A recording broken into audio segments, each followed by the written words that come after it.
सूरज अभी पूरा उगा भी नहीं था, पर गांव के बाहर फैले कूड़े के मैदान में एक दुबला पतला आदमी फटी कमीज और पुराने बोरे के साथ झुककर कुछ ढूंढ रहा था। नाम था सलीम, वही जिसे गांव वाले निकम्मा कहकर पुकारते थे। बच्चे हंसते, देखो कबाड़ी वाला आ गया। वो कुछ नहीं कहता, बस चुपचाप वहां से चला जाता। घर में न चूल्हा था, न कोई बात करने वाला। पत्नी सालों पहले बच्चों को लेकर मायके चली गई थी। उसके बाद से झोंपड़ी में वो सिर्फ अकेला रहता। उस दिन भी सलीम ने कूड़े के ढेर में एक नया कोना चुना। छड़ी से मिट्टी उलटते हुए अचानक उसकी नजर एक अजीब चीज पर पड़ी। एक बोरा, बिल्कुल साफ, लगभग नया, न कीचड़ न दाग। ऊपर मोटी रस्सी की गांठें कसकर बंधी थीं।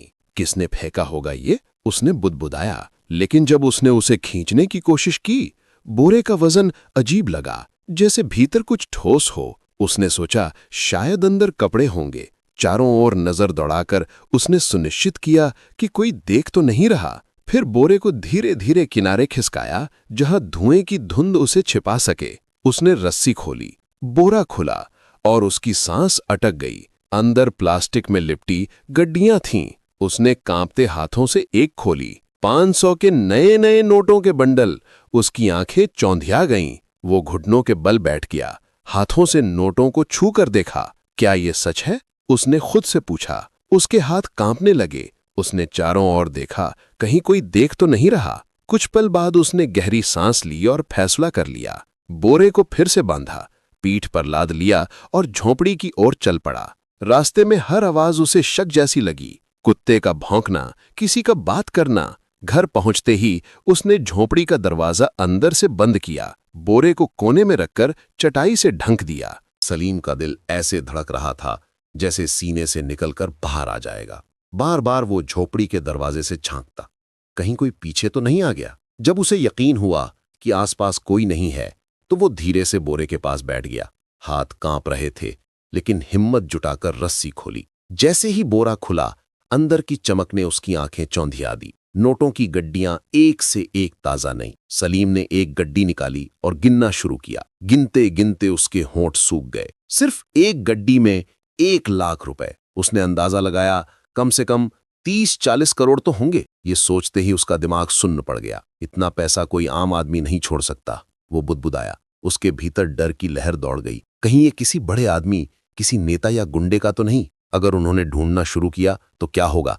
इस ख्याल से उसका शरीर पसीने से तर हो गया। सलीम ने गड्डियां वापस रख दी, बोरा बांधा और मिट्टी पर बैठ गया। सिर पकड़कर सोचने लगा। दिल में एक तरफ खुशी थी कि सालों की गरीबी अब खत्म हो जाएगी, इलाज करा सकेगा, नया घर बना सकेगा, इज्जत की जिंदगी जी सकेगा। पर दूसरी तरफ डर उसे भीतर से कुतर रहा था। अगर किसी को पता चल गया तो लोग उसे चोर कहेंगे, पुलिस पकड़ लेगी या असली मालिक आ जाएगा। रात भर वो जागता रहा। उसने खुद को तसल्ली दी, अगर कल सिर्फ एक गड्डी निकालकर इलाज करवा लूं तो किसी को क्या पता चलेगा। डॉक्टर ने पहली बार उसे इज्जत से बैठाया, दवाइयां दी और कहा इलाज मुमकिन है। सालों बाद सलीम के चेहरे पर एक सच्ची मुस्कान आई। वो समझ गया ये दौलत उसका इम्तिहान है, वरना वरदान नहीं। अगला दिन सलीम के लिए एक नई सुबह बन गया। वर्षों बाद उसने आईने में खुद को गौर से देखा। चेहरा कमजोर था, मगर आंखों में अब उम्मीद की चमक थी। उसने सोचा अगर समझदारी से काम लूं तो सब बदल सकता है। सबसे पहले उसने अपनी झोपड़ी की मरम्मत करवाई, बोरे से कुछ पैसे निकाले,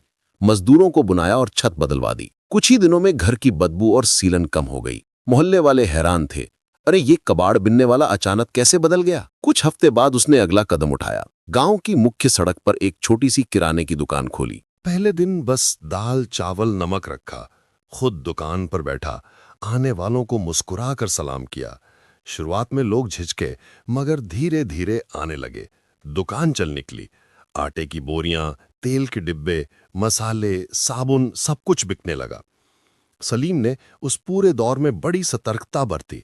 उसके पास अचानक आई दौलत किसी रहस्य से कम नहीं थी, पर उसने कभी उसका दिखावा नहीं किया। वो जानता था अगर जरा भी चमक दमक दिखी तो लोग सवालों की बौछार कर देंगे। इसलिए बाहर से वो अब भी वही सीधा साधा दुकानदार दिखता था जो हर ग्राहक को मुस्कुराकर क्या चाहिए भैया कहता था। लेकिन भीतर वो जानता था कि उसकी पुरानी बोरी में इतनी पूंजी छिपी है कि ना सिर्फ उसकी बल्कि कई जिंदगियों की दिशा बदल सकती है। कभी कभी मोहल्ले की बुजुर्ग औरतें उससे कहती, सलीम भैया तुम तो बहुत बदल गया हो।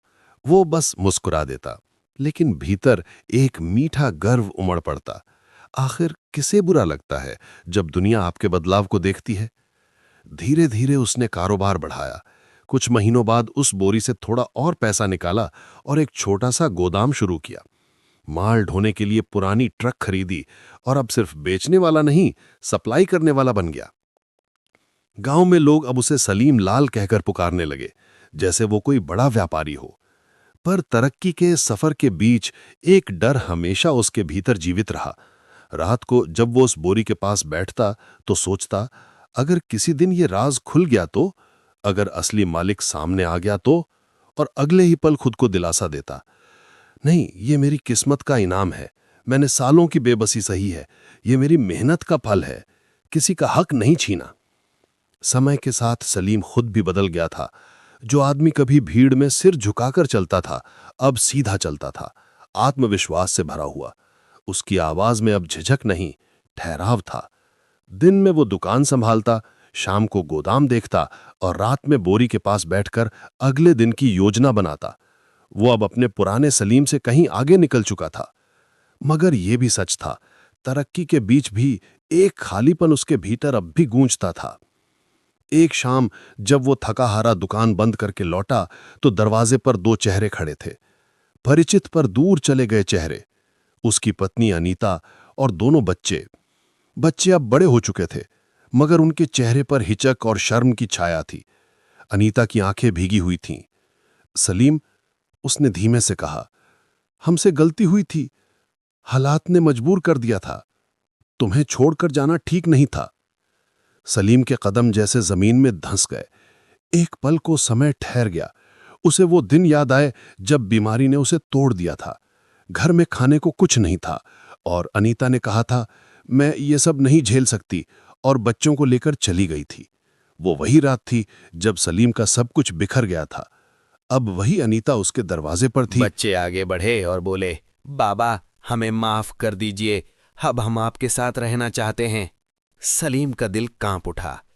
एक तरफ वो पिता था जिसे बच्चों को गले लगाने की चाहत थी, दूसरी तरफ वो वही टूटा हुआ इंसान था जिसे छोड़ दिया गया था। क्या उनका लौटना सच में मोहब्बत थी या अब दौलत की चमक उन्हें वापस खींच लाई थी? ये सवाल उसे भीतर तक चुभ गया। उसने ठंडे स्वर में कहा, जब मैं खाली हाथ था तुम सब चले गए थे, अब जब मेरे पास कुछ है तो लौट आए हो। क्या ये प्यार है या लालच? अनीता की आंखों से आंसू बह निकले। नहीं सलीम, अब हम सच में पछता रहे हैं, बच्चों को तुम्हारा साया चाहिए। सलीम ने निगाहें झुका लीं। भीतर ज्वालामुखी सी हलचल थी। वो जानता था कभी कभी माफ करना आसान होता है, लेकिन भूलना नहीं। आखिर उसने कहा, बच्चे मेरे हैं और उनका हक कोई नहीं छीन सकता। मैं उनकी पढ़ाई, उनका भविष्य संभालूंगा। लेकिन अनीता, हमारे बीच जो दीवार खड़ी हो गई है वो अब कभी नहीं गिरेगी। अनीता चुप रह गई। बच्चों की आंखों में राहत थी। कम से कम पिता फिर से उनके जीवन में थे। पर सलीम के दिल का पुराना घाव फिर हरा हो गया।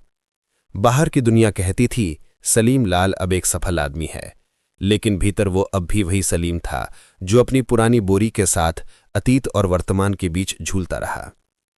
उस रात सलीम देर तक नींद नहीं ले पाया। वो बोरी के पास बैठा जैसे किसी पुराने दोस्त से बातें कर रहा हो। ये दौलत सब कुछ लौटा रही है, इज्जत, नाम, सुकून भरी जिंदगी, बट क्या ये मन की शांति भी लौटा पाएगी? सवाल हवा में तैर गया और जवाब में बस दीवारों की खामोशी थी। कुछ हफ्ते बीते। सलीम की दुकान अब एक छोटे साम्राज्य में बदल चुकी थी। गोदाम से माल निकलता, गाड़ियां आती जाती और गांव वाले अब उसे सलीम भाई कहकर सम्मान से पुकारते। बाहर की दुनिया में सब ठीक था, पर भीतर एक बोझ था जो हर रात उसके सीने पर बैठ जाता। वो उस बोरी को देखता और खुद को समझाता, शायद किसी चोर ने फेंकी होगी या शायद किस्मत ने मुझ पर दया की। पर किस्मत को भी जैसे उसके धैर्य की परीक्षा लेनी थी। एक शाम वो घर के आंगन में चाय की चुस्कियां ले रहा था। अंदर टीवी पर खबरें चल रही थीं, सामान्य राजनीतिक बकवास जिसे अब वो ध्यान से नहीं सुनता था। लेकिन अचानक एंकर की आवाज तेज हुई। ब्रेकिंग न्यूज, विधायक के घर हुआ चोरी। सलीम का दिल धक से रह गया। एंकर बता रहा था, एक चोर विधायक के घर से पैसे चुराकर भाग रहा था। जब पुलिस ने उसका पीछा किया तो उसने पैसे कहीं छुपा दिए हैं जो अब मिल नहीं रहे हैं। पुलिस लगातार उसे तलाशने की कोशिश कर रही है। सलीम का हाथ कांप गया। उसके दिमाग में बिजली सी कौंधी। बोरा, वही बोरा। एंकर बोलता जा रहा था, सैकड़ों करोड़ अब भी लापता है। छोटे बंडल शायद कभी ना मिले, लेकिन जांच जारी है। वो वाक्य उसके कानों में गूंजने लगा। छोटे बंडल शायद कभी ना मिले, मतलब शायद उसका बोरा अब भी सुरक्षित है। इसके साथ ही एक ठंडी लहर उसकी रगों में दौड़ गई। अगर कभी किसी ने पता लगा लिया तो? अगर पुलिस दरवाजे पर आ गई तो? उस रात उसने करवटें बदल बदल कर गुजारी। सुबह दुकान पर भी उसका ध्यान भटका हुआ था। ग्राहक बोलते रहे और वो खोए से जवाब देता रहा। मन में बस गणित चल रहा था, अगर सब छिपा रहा तो बच जाऊंगा, पर अगर राज खुल गया तो सब खत्म। शाम को लौटकर उसने बोरा फिर खोला। नोट अब भी वैसे ही चमक रहे थे, पर अब वो चमक उसे डरावनी लगी। उसे लगा जैसे उन नोटों की आंखें हैं जो उसे घूर रही हैं। सलीम ने गड्डियां वापस रखीं और खुद से कहा, ये दौलत मुझे बचा भी सकती है और मिटा भी सकती है। उस दिन से उसने एक संकल्प लिया, अब कोई जल्दबाजी नहीं। थोड़ा थोड़ा पैसा निकालेगा, धीरे धीरे खर्च करेगा ताकि किसी को शक न हो। पर दिल के अंदर अब एक नया जख्म बन चुका था। हर बार जब वो नोट गिनता उसके हाथ जैसे कांपते, फिर भी जिंदगी चलती रही। इसी दौरान एक दिन पास के गांव से एक आदमी सामान लेने आया। साथ में थी उसकी बहन सलोनी, सादा सी। 2 साल पहले उसने अपने पति को बीमारी में खो दिया था और अब अपने भाई के साथ कामकाज संभाल रही थी। सलीम ने जब पहली बार उससे बात की तो उसे अजीब सुकून महसूस हुआ। सलोनी की बातों में ना कोई दिखावा था, ना कोई मतलब। वो सलीम को एक व्यापारी नहीं, एक इंसान की तरह देखती थी। धीरे धीरे वो दुकान पर आने लगी, कभी भाई के साथ, कभी अकेली। हर बार उसके लहजे में एक सहज विनम्रता होती जो सलीम के दिन की थकान उतार देती। एक दिन सलोनी ने मुस्कुराते हुए कहा, आप बहुत मेहनती हैं सलीम जी, गांव में सब आपकी इज्जत करते हैं। सलीम उस पल बस मुस्कुरा दिया, लेकिन उसके भीतर एक अनकहा एहसास जागा। शायद पैसा इंसान को सुरक्षित कर सकता है, मगर किसी का अपनापन ही उसे जिंदा रखता है। जब सलोनी ने मुस्कुराते हुए कहा, आप बहुत इज्जतदार इंसान हैं, तो सलीम के भीतर कुछ पिघल गया। बरसों बाद किसी ने सम्मान दिया था, वो भी एक सुंदर औरत ने। उसके सीने में जैसे ठंडक उतर गई। धीरे धीरे दोनों के बीच एक नरम रिश्ता पनपने लगा। सलोनी सिर्फ सुनती नहीं थी, वो समझती थी। जब उसे सलीम के अतीत का पता चला तो उसने अफसोस नहीं जताया, बल्कि उसकी आंखों में देखकर कहा, जो बीत गया वो वक्त की परीक्षा थी, अब जरूरी है कि तुम आगे बढ़ो। इन शब्दों ने सलीम के भीतर जैसे कोई नया दीपक जला दिया। कुछ महीनों बाद उसने एक फैसला लिया, वो सलोनी से शादी करेगा। गांव में ये खबर सुनते ही तरह तरह की बातें होने लगी। किसी ने ताना मारा, कबाड़ बिनने वाला अब नई बीबी लाएगा, तो किसी ने हंसते हुए कहा, चलो अब इस बेचारे की जिंदगी में रोशनी तो आई। सलीम ने किसी बात का जवाब नहीं दिया। वो जानता था ये शादी सिर्फ साथ पाने के लिए नहीं, बल्कि खुद को नया जीवन देने के लिए है। शादी बहुत सादगी से हुई, ना बैंड बाजा, ना दावतों की भीड़, बस 2 साक्षी, कुछ फूल और 2 दिलों की नई शुरुआत। सलोनी के आने के बाद सलीम का घर जैसे सांस लेने लगा। जब सलीम दुकान से थका हारा लौटता तो सलोनी मुस्कुराकर दरवाजा खोलती। वो मुस्कान ना महंगी थी, ना बनावटी। इन छोटी छोटी बातों ने सलीम को वो सुकून दिया जो किसी दौलत से नहीं खरीदा जा सकता। फिर भी जब रात गहराती और सलोनी सो जाती, सलीम का मन फिर उसी बोरी के पास जा बैठता। वो बोरी उसे चैन नहीं लेने देती थी। हर बार नोटों की चमक उसे ये याद दिलाती, ये दौलत पवित्र नहीं है। वो सोचता, अगर ये पैसा किसी जुर्म से जुड़ा है तो इससे मुझे शांति कैसे मिल सकती है। यही विचार धीरे धीरे उसे एक बड़े फैसले तक ले गए। सलीम ने ठान लिया, अब ये पैसा सिर्फ उसका नहीं रहेगा, ये दूसरों के लिए काम आएगा। उसे अच्छी तरह याद था कि गरीबी कैसे इंसान की इज्जत तक छीन लेती है। वो ताने, वो उपेक्षा, वो दिन जब क्लिनिक का मुलाजिम उसे हिकारत से देखता था, वो सब उसकी यादों में अब भी जिंदा थे। और फिर एक सुबह उसने पहला कदम बढ़ाया। गांव की पुरानी मस्जिद बारिश में टपकती थी। नमाजियों को अक्सर छाते लेकर अंदर जाना पड़ता था। सलीम ने चुपचाप चंदा देना शुरू किया। जब रकम काफी हो गई तो उसने अपना नाम सामने रखा। गांव में खलबली मच गई। वही सलीम जो कचरा बीनता था, इतना पैसा कहां से आया? कुछ ने ताना मारा, कुछ ने शक जताया, शायद जुए में जीता होगा। लेकिन जैसे जैसे मस्जिद की दीवारें उठती गई, सलीम की नीयत साफ होती गई। लोगों ने देखा वो दिखावे के लिए नहीं, सच्चे मन से मदद कर रहा है। धीरे धीरे आलोचनाएं थम गई और गांव के लोग अब उसे सलीम मियां कहकर सम्मान देने लगे। वो आदमी जिसे कभी समाज ने ठुकरा दिया था, अब समाज का सहारा बन गया था। सलीम ने अपने जीवन में एक और बड़ा कदम उठाया। इस बार उसने पैसे से नहीं, दिल से निवेश करने का फैसला किया। उसने घोषणा की, मैं गांव में एक स्कूल खोलूंगा जहां हर गरीब बच्चा बिना फीस के पढ़ सकेगा। लोगों ने पहले तो सोचा ये बस एक भावनात्मक बयान है, लेकिन जब नींव की पहली ईंट रखी गई तो सब समझ गए, सलीम अब सिर्फ व्यापारी नहीं रहा, वो गांव का रहनुमा बन चुका था। सलोनी ने भी उसका साथ दिया, कंधे से कंधा मिलाकर। कुछ युवा शिक्षक मामूली वेतन पर पढ़ाने को तैयार हो गए। कोई कहता ये तो चमत्कार है, कोई दुआ देता खुदा ऐसे लोगों को सलामत रखे। सलीम ने बाकी बचे हुए पैसे और भी व्यापार में लगा दिया और ऐसे करते करते वो अब सच में एक बहुत अमीर आदमी बन गया। अब उसे उस बोरी की कोई जरूरत नहीं थी। अब उसकी कमाई ही इतनी ज्यादा थी कि वो अब अरबों में बिजनेस करता। लेकिन फिर भी वो अल्लाह का शुक्र अदा करता और गरीबों की मदद करता। उसने अपनी पहली बीवी और बच्चों को लंदन में एक बड़ा सा बंगला और एक होटल बनवा कर दे दिया। उसकी पहली बीवी भी अपने बच्चों के साथ खुश रहने लगी। अगर आपको भी सलीम की ये कहानी सोचने पर मजबूर करती है कि सच्चाई, पछतावा और भलाई के बीच इंसान का असली संघर्ष क्या होता है, तो एक लाइक जरूर करें। कमेंट में बताइए, अगर आप सलीम की जगह होते तो क्या करते? क्या गलत पैसे से की गई भलाई सही मानी जा सकती है? आपकी राय हमारे लिए बहुत कीमती है।